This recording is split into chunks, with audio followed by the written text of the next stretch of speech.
त्रिदोष दारु द्रुमई अच्छा विनाश नवर्तन्ति कविता बनिरे तलता विनाश सूत्र रघुंथिता मोती माणिक्य वैदुर्य विनाश नवर्तन्ति बालक रोग स्पंदा हे महाप्रभु हे विराट वीरवर इंद्र को कुमार तो निशाने न सिद्धने त्रिजमा क्षण दा क्षण खपा अच्छा विभावरी तमस्मिनी रजनी जामिनी तमी आज्ञा तमी बोलती निशारात्र ए रात्र होछि आज्ञा 12 कोटी नाम तमी बोलते निशारात्र मांकर पाद पद्म को चिंता करी आनंद मन रे शयन करिथिले आपण को एते बड़ कोन असुविधा पड़िला जे अर्थात ए निशारात्र आपण रखे छथि महाप्रभु करी प्रकाश करंतु आज्ञा आज्ञा अरे पलंग करे मुही पड़िथिली सोई किए डाकू अछि पलंग करे मुही सोई किए डाकू अछि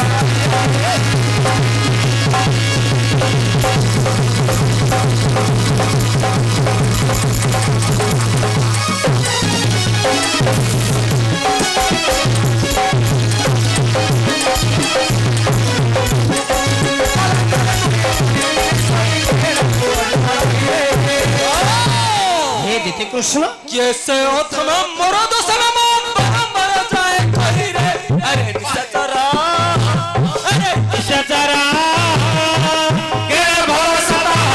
अरे निशाचरा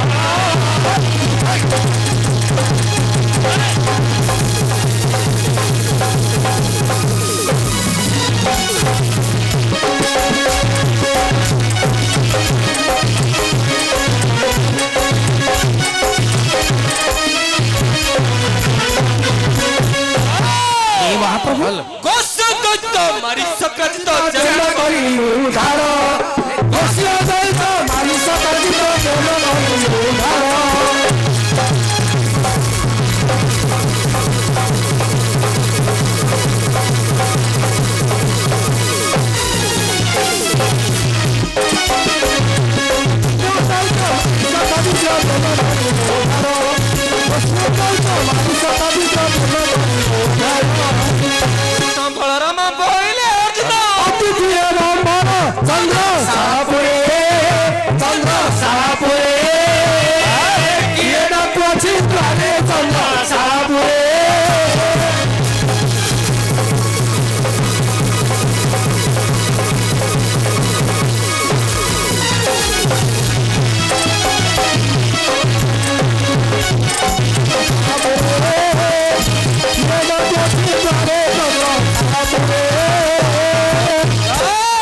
महाप्रभु अमरत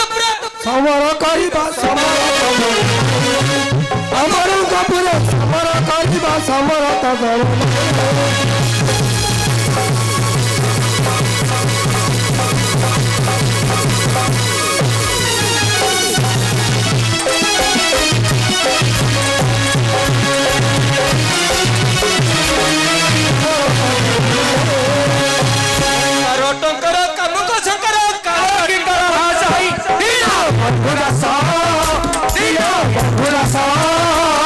আজি সাই দিবে বিন্দব সদিন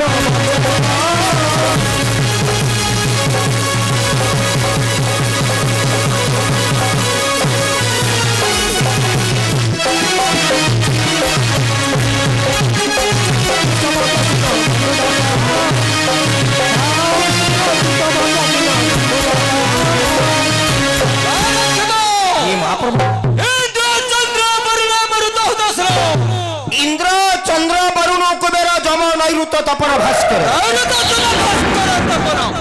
अच्छा सुधा जहर मंदिर प्रवेश कर जो संसार रे 33 कोटी देवता चल प्रचल करछंती जहार नाम सुनिबा मात्र भय करंती अर्थात तो 12 घंटा रात्र समय रे मोहर नाम धरि के से परंपरा बजाव आपनकर 10 कोटी नाम धरि के से परंपरा आपनकर 10 कोटी नाम 10 कोटी नाम नहीं नहीं सत्य आपनकर 10 कोटी नाम ओहो अरे कोन बसंत आज्ञा ये 10 नाम सुन सुन मोर पवन आउ घर रे पडुनी आज्ञा कोन हला हाउ पळेलानी आज्ञा ए मूर्ख नहीं मो पवन आउ घर रे पडुनी बस बस बसंत आज्ञा ए मोर हो साउरी गला बीरबर हे कह के ने ଅଛି ମୋର ହସା ଉଡ଼ି ଗଲା ବିରବନରେ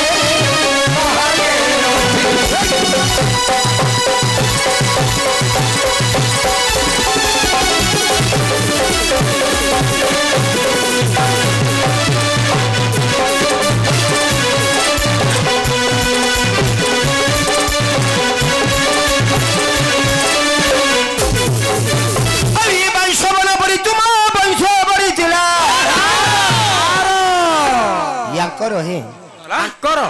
ଏ ଗାଁ ଯାକ ଅଳିଆ ଅସନା ଝାଟେଇଲେ ସବୁ ଆଙ୍କ ଘରୁ ବାହାରିବ ବୋଲେ ମୁଁ କିଛି ବୁଝି ପାରିଲିନି ବୋଇଲେ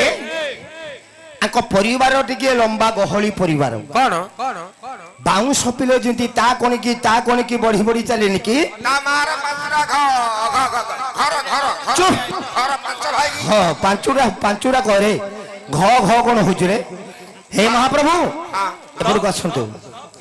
ଆପଣଙ୍କର ଟିକେ ପରିବାରଟା ଗହଳି ପରିବାରଟା କାହିଁକି ମାଷ୍ଟର ଜାଣିଛ ମାଷ୍ଟର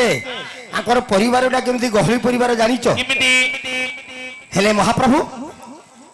ଇଆଡେ ଶୁଣନ୍ତୁ ଆଜ୍ଞା ଆପଣଙ୍କର ବାପା କେତେଟା ଆଜ୍ଞା ବାପା ହଁ ଗୋଟେ ଟିକେ ବଡ ପାଟିରେ କହନ୍ତୁ ଆରେ ଗୋଟିଏ ବାପା ମା କେତେଟା ସେ ବି ମଧ୍ୟ ଗୋଟେ ଜଗତରେ ଆଜ୍ଞା ସମସ୍ତଙ୍କର ଗୋଟେ ବାପାକୁ ଗୋଟେ ମା ଆଚ୍ଛା କିନ୍ତୁ ଆଙ୍କ ବଂଶଟା ଟିକେ ନିଆରା ବଂଶଟା କଣ ତମର ଗୋଟେ ମା କୁ 6ଟା ବାପା ଆଜ୍ଞା କଣ ତତେ ପରିବେଶ ଲାଗିଛି ନା କଣ କହନା ବୋଲେ ଭେସଡି ଦଣ୍ଡୁଟା ରହୁନି ଆଜ୍ଞା ହେଲା ନାଇଁ ଆଜ୍ଞା ଯାହା କହିବା କଥା କହୁଛି ମୁଁ ମୋ ପେଟରୁ ବାହାର କରି କହୁନି ଆଚ୍ଛା ଆଚ୍ଛା ଆପଣଙ୍କର 6ଟା ବାପା କେମିତି ଜାଣିବାକୁ ଚାହୁଁଛନ୍ତି ନା ଆଚ୍ଛା ପୁରାଣ ମାଧ୍ୟମରେ କହିବି ମହାପ୍ରଭୁ ଆପଣଙ୍କର ବଡ ଭାଇ ହେଉଛନ୍ତି କିଏ ସେ ଧର୍ମରାଜ ଯୁଧିଷ୍ଠିର ସେତିକି ଜାଣିଛ ଆ ପୂର୍ବକୁ ଆଉ ଜାଣିନ ହଇ ଏ ଜାଣିବ କୁଆଡେ ତମେ ପେଟରେ ଆଳା ପଡିଥିଲେ ସିନା ଜାଣିବ ନାଇଁ ମୁଁ ମୂର୍ଖ ନୁହଁ ଯାହା ପୁରାଣ କହୁଛି ତାହା ମୁଁ ଆପଣଙ୍କୁ କହୁଛି ହେଲେ ମହାପ୍ରଭୁ ଆପଣଙ୍କର ଆଉ ଗୋଟିଏ ବଡ ଭାଇନା ଅଛନ୍ତି କିଏ ସେ ଜାଣିଛନ୍ତି ଧର୍ମରାଜ ଯୁଧିଷ୍ଠିରଙ୍କ ପୂର୍ବରୁ ଆଉ ଗୋଟିଏ ବଡ ଭାଇଟିଏ ଆପଣଙ୍କର ଅଛି ସେ ବଡ ଭାଇଟା କିଏ ଜାଣିଛନ୍ତି ଯାହାକୁ ଦିନେ ଆପଣ ମହାଭାରତ ଯୁଦ୍ଧରେ 5 ଭାଇ ଯାକ ମିଳି ଦଳି ଚକୁଟିକିରି ମାରି ଦେଇଥିଲ ଆଚ୍ଛା ଆପଣଙ୍କର ବଡ ଭାଇନା ହଉଛନ୍ତି କର୍ଣ୍ଣ ସେ ଶତ୍ରୁ ନୁହଁ ଆଜ୍ଞା ସିଏ ପାଣ୍ଡବଙ୍କୁ ଖାଇ କୁରୁବଳଙ୍କର ଚିନ୍ତା କରୁଥାନ୍ତି କିନ୍ତୁ ସେ ଆପଣଙ୍କର ଶତ୍ରୁ ନୁହଁ ସିଏ ହଉଛନ୍ତି ଆପଣଙ୍କର ବଡ ଭାଇ ଖାଲି ସେତିକି ନୁହଁ ଆଜ୍ଞା ତମ ମାଟା ବାଲ୍ୟ ଅବସ୍ଥାରେ 7 ବର୍ଷ ବୟସରେ ବାପ ଘରେ ରହି ପୁଣି ରଜସ୍ପଳାନ ହୋଇ ନଦୀକୁ ଗାଧେଇ ଯାଇ ପୁଅଟାକୁ ଜନ୍ମ କରି ନଦୀ ଶୁଣୁନାହାନ୍ତି ଏମିତି ରାଗ ପଡିଲେ ହବ ସବୁ ତ ତମର ପ୍ରଶଂସା ଆଜ୍ଞା କାହିଁକି ଜାଣିଛନ୍ତି ଖାଲି ସେତିକି ନୁହେଁ ଆଜ୍ଞା ତମ ମାଟା ପିଲାଟାକୁ କାନ ବାଟେ ଜନ୍ମ କରି ନଦୀରେ ପେଡିରେ ପକେଇ ଭସେଇ ଦେଇଥିଲା କଣ କହିଲୁ ସେଇଥିପାଇଁ ମୁଁ କହୁଛି ପରା ତମ ପରିବାର ଟିକେ ଅଲଗା ପରିବାର ହେଲେ ଯୋଉ ଖରା ଦିନ ଗରମ ହେଲା ଆମ ଛାତ ଉପରେ ଶୋଇଥିଲୁ ପିମ୍ପୁଟି ମୋ କାନରେ ପଡିଗଲା ମୁଁ ଛଟପଟ ହେଇ ରାତି ଯାକ ଆଉ ମା ଯୋଉ କାନ ବାଟିଆ ପିଲା ଜନ୍ମ କରିଦେଲା ଆଉ ମା ସେଇଟା କାନ ନା ମହାପ୍ରଭୁ ଆପଣଙ୍କର ବଡ ଭାଇନା ହଉଛନ୍ତି କର୍ଣ୍ଣଙ୍କର ବାପା କିଏ ସେ ଜାଣିଛନ୍ତି କର୍ଣ୍ଣଙ୍କର ବାପା ହଉଛନ୍ତି ସୂର୍ଯ୍ୟ ତମ ବଡ ଭାଇନାଟା ଜନ୍ମ ହବାର ତମ ଘରେ ମାତ୍ର 3 ଜଣ ଜାଣିଛ ଜାଣିଛନ୍ତି ସୂର୍ଯ୍ୟଦେବ ଜାଣିଛନ୍ତି ଆପଣଙ୍କର ମା କୁନ୍ତୀ ଜାଣିଛନ୍ତି ପିତାମହ ଭୀଷ୍ମ ତେଣୁକରି ଆଜ୍ଞା ସୂର୍ଯ୍ୟ ଆପଣଙ୍କୁ କଣ ହେବେ ସେ ମଧ୍ୟ ବାପା ସୂର୍ଯ୍ୟଙ୍କର ଜୟୀ ହବ ଆଚ୍ଛା ଇଆଡେ ଶୁଣନ୍ତୁ ସୂର୍ଯ୍ୟ ଆପଣଙ୍କୁ କଣ ହେବେ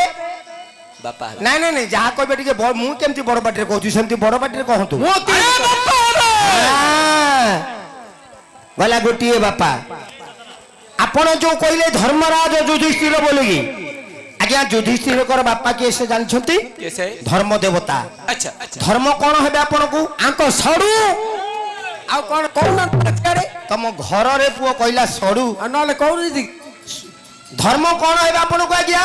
ଆରେ ସେ ମଧ୍ୟ ବାପା ହେବେ ବାପା ହେବେ ହେଲେ କେତୋଟି ବାପା ହେଲା ଆପଣଙ୍କର ଦୁଇ ଗୋଟି ହଁ ଦୁଇ ଗୋଟି ହଁ ସେମିତି ବଡ କିନି କହୁଛ ଏବେ ଖାଇକି ରହିଲ କଣ ଧୀରେ କହୁଛ ଆଜ୍ଞା ଯିଏ କି ମଧ୍ୟମ ପାଣ୍ଡବ ବୀର ଭୀମସେନ ଭୀମଙ୍କର ବାପା ହଉଛନ୍ତି ପବନ ଦେବତା ଆଚ୍ଛା ପବନ କଣ ହେବେ ଆପଣଙ୍କୁ ଆଙ୍କର ସାନ ଶଳା ହବ